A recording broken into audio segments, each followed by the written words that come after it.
Hello guys, welcome back and welcome kung bago ka sa channel na to. So tapos na tayo sa rational equation. So next naman natin is rational inequality naman.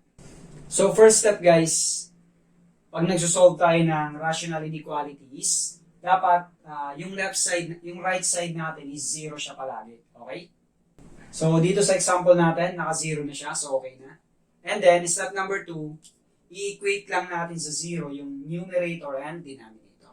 Okay? So, x plus 3 is equal to 0 and x minus 2 is equal to 0. Okay? And then, solve for x lang. So, transpose natin yung positive 3 magiging negative. Then, transpose natin yung negative 2 magiging positive. Okay? So, itong mga values ng x na nakuha natin, ito yung tinatawag na critical values. Now, itong mga critical values natin, ipa-plot natin siya sa number line. Okay? So, negative 3. So, nandito yung negative 3 natin. And yung positive 2. So, positive 2. Okay. So, makikita nyo, nahati natin sa tatlong interval yung number line natin. Okay? So, nandito sa mga interval na to yung solution ng ating rational inequality. So, para malaman natin kung nasan dyan yung solution niya, i-check lang natin siya isa-isa. Okay? So, start muna tayo dito sa may left natin. Sa may left ng negative 3 na interval. Okay, ito. So, kukuha lang tayo ng isang number dyan. Kahit saan. Pwedeng negative 4, negative 5, negative 6, negative 7, and so on. Basta nasa left siya ng negative 3. Okay? So, isa-substitute natin siya dito sa ating rational inequality. I-check natin siya. So, try natin negative 4. So, x is equal to negative 4. So, isa-substitute natin siya dito sa ating rational inequality. Over x minus 2 is greater than. Okay, so, i-check natin. So, negative 4 plus 3 over negative 4 minus 2. So, less than or equal to 0 pa siya. Negative 4 plus 3, negative 1.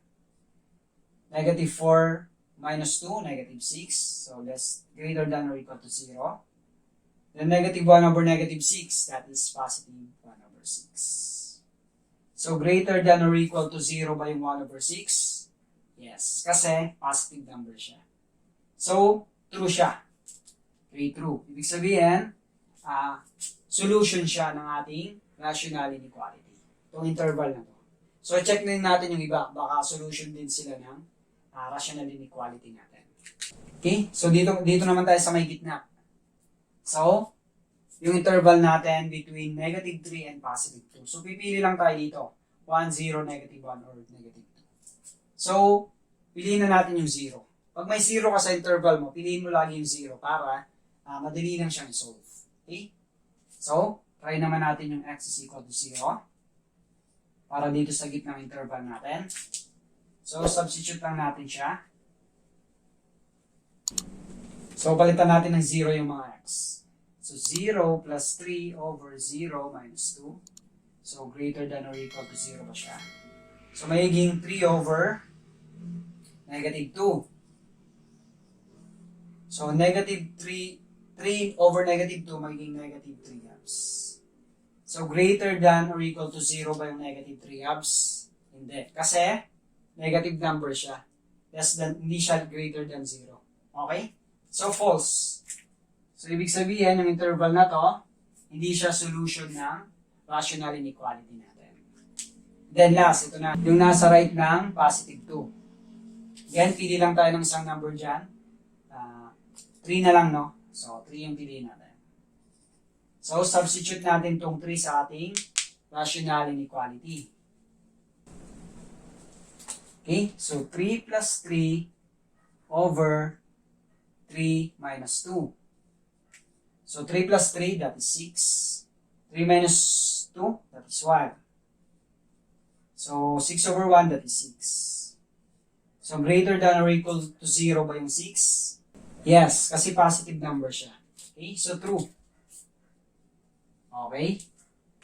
So, yung dalawang interval na to, yung solution sa ating rational inequality.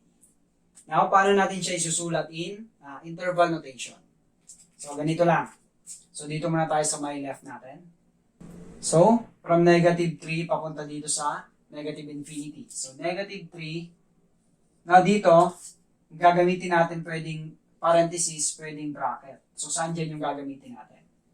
So, check lang natin siya. So, i-check lang natin kung kasali ba yung negative 3 sa solution ng ating rational inequality. Okay? Kung kasali siya sa solution, bracket. Pag hindi, parenthesis. So, check natin siya.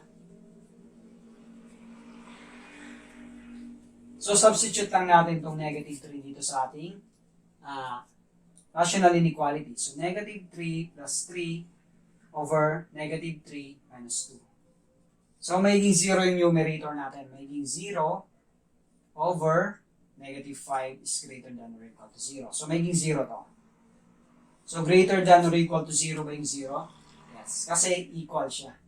So, ibig sabihin, kasali yung negative 3 sa solution ng ating rational inequality. So, bracket yung gagamitin natin. Okay?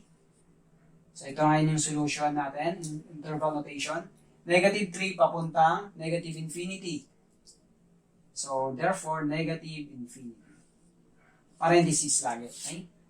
Pag infinity, guys, lagi siyang parenthesis. Close or open parenthesis. Okay? And then, meron pa tayong isang solution dito. So, union. Gagamit tayo ng union kasi merong gap sa kanilang dalawa. So, from positive 2 naman, papuntang positive infinity. So, kasali ba yung 2 sa solution? So, check natin. So, substitute lang natin si 2 dito sa rational inequality natin. So, 2 plus 3 over 2 minus 2. So, makikita nyo, magiging 0 yung denominator natin. Okay? Pag 0, undefined siya. So, ibig sabihin, hindi kasali yung 2 sa solution natin. Okay? Magiging undefined yung rational inequality. So, parenthesis lang yung gagamitin natin. Okay? From 2 to positive infinity. So, positive infinity. Parenthesis lang. Okay? So, ito na yung solution natin in interval notation. Okay? Now, pag igagraph naman natin sa number line, ganito naman siya. So, from negative 3 papunta negative infinity. So, magdodraw lang tayo ng circle. And then, dahil kasali sa solution, yung negative 3, solid circle siya.